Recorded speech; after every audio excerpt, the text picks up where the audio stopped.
ഞാൻ സത്യമായിട്ട് മാനിപ്പുലേറ്റഡ് കൺസെൻറ്റിനകത്ത് ഞാൻ പേഴ്സണലി വിശ്വസിക്കുന്നില്ല. വിശ്വസിക്കുന്നവർക്കൊക്കെ വിശ്വസിക്കാം, നാളെ എന്നെ തൊട്ട് ഫെമിനിസ്റ്റ് അല്ലാതാക്കാം, ഇവളാരാ എന്ത് വേണേലും പറയാം. പക്ഷേ ഞാനൊരു പേഴ്സണലി ഒരു വ്യക്തിയായിട്ട് ഞാൻ മാനിപ്പുലേറ്റഡ് കൺസെൻറ്റ് എന്ന് പറയുന്ന സാധനത്തിനകത്ത് വിശ്വസിക്കുന്നില്ല. എന്തുകൊണ്ടെന്ന് പറഞ്ഞിട്ടുണ്ടെങ്കിൽ ഇപ്പം എൻ്റെ സമ്മതമില്ലാതെ എന്നോട് സെക്സ് ചെയ്യാൻ വേണ്ടി പറ്റില്ലല്ലോ. കൺസെൻറ്റ് ഉണ്ട്, മാനിപ്പുലേറ്റഡ് കൺസെൻറ്റ്. അപ്പം ഞാൻ അതിനെ ഈ സെക്സ് ചെയ്യുന്നതിനെ വലിയൊരു ആ സമയത്ത് ഞാൻ സമ്മതിച്ചല്ലോ. പക്ഷെ എന്റെ ചോദ്യം ഞാൻ പറഞ്ഞു മുഴുവില്ല പറയട്ടെ അല്ലെങ്കിൽ ഇത്. അപ്പം ആ സമയത്ത് ഞാൻ സമ്മതിച്ചു. അപ്പം ഞാൻ ഇതിനെയൊക്കെ കാണുന്ന ഒരു ട്രയൽ ആൻഡ് എറർ പ്രോസസ്സായിട്ടാണ്. ഞാൻ ഈ സെക്സിനെയും എല്ലാം ഒരു ട്രയൽ ആൻഡ് എറർ. ഞാൻ ഒരാളോട് സെക്സ് ചെയ്തു, അയാൾ എങ്ങനെ മാനിപ്പുലേറ്റ് ചെയ്തോ എന്തെങ്കിലും അയാൾ എന്ത് പറഞ്ഞാലും ഞാൻ എന്റെ ഇഷ്ടപ്രകാരം കൂടിയാണ് അവിടെ സെക്സ് ചെയ്തത്. വയലൻസ് അല്ലേ?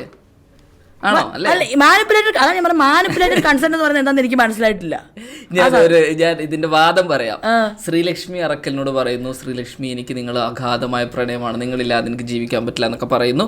എന്നിട്ട് നിങ്ങൾ എന്ത് ചെയ്യുന്നു, വരൂ നമുക്ക് കാശ്മീരിലേക്ക് യാത്ര പോകാന്ന് പറയുന്നു. നിങ്ങൾ ആ ഉന്മാദത്തിൽ നിങ്ങളെ ഫിസിക്കലി അവർ അബ്യൂസ് ചെയ്യുന്നു. എന്നിട്ട് നിങ്ങൾ പിന്നെ ബോധത്തിൽ നിന്ന് തിരിച്ചു വരുമ്പോൾ നിങ്ങൾക്ക് മനസ്സിലാവണം, അയ്യോ എന്ന ആള് എന്താ പറയാ ഉപദ്രവിച്ചു എന്ന് നിങ്ങൾക്ക് ഫീൽ ചെയ്യുന്നു. ഇതിന് നമുക്ക് മാനിപ്പുലേറ്റഡ് കൺസെന്റ് എന്ന് വിളിച്ചുകൂടെ? അങ്ങനെ വിളിക്കേണ്ടവർക്ക് വിളിക്കാം. പക്ഷെ ഞാൻ വിശ്വസിക്കുന്നില്ല ഈ സാധനത്തിൽ. ഞാൻ ആ സാധനത്തിന് ഒരു ട്രയൽ ആൻഡ് എറർ പ്രോസസ് ആയിട്ട് കാണുന്നുള്ളൂ.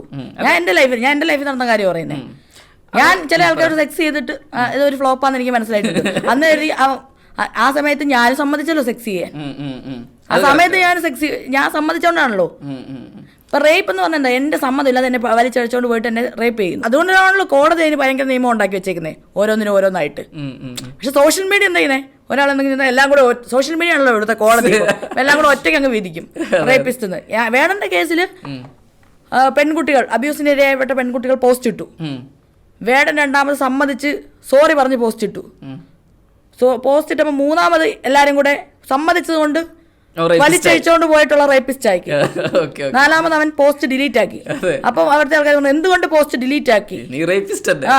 അപ്പൊ അവൻ സമ്മതിച്ചാണ് റേപ്പിസ്റ്റ് ആണ്. അപ്പൊ എനിക്ക് എല്ലാ റേപ്പല്ല എല്ലാ സെക്ഷൽ അബ്യൂസുകളെയും ഒരേ രീതിയിൽ എനിക്ക് നോക്കി കാണാൻ വേണ്ടി പറ്റത്തില്ല, എനിക്ക് പേഴ്സണലായിട്ട്. അതായത് ഇതിനൊരു നോർമൽ കാര്യമായിട്ട് കണ്ടാൽ മതി. നമ്മളിപ്പോൾ എന്തൊക്കെ ചെയ്യും, എന്തൊക്കെ എറർ പറ്റുന്നു, അതുപോലെ അങ്ങ് കണ്ടാൽ പോരെ. ഇതാണ് എൻ്റെ ഒരു വാദം.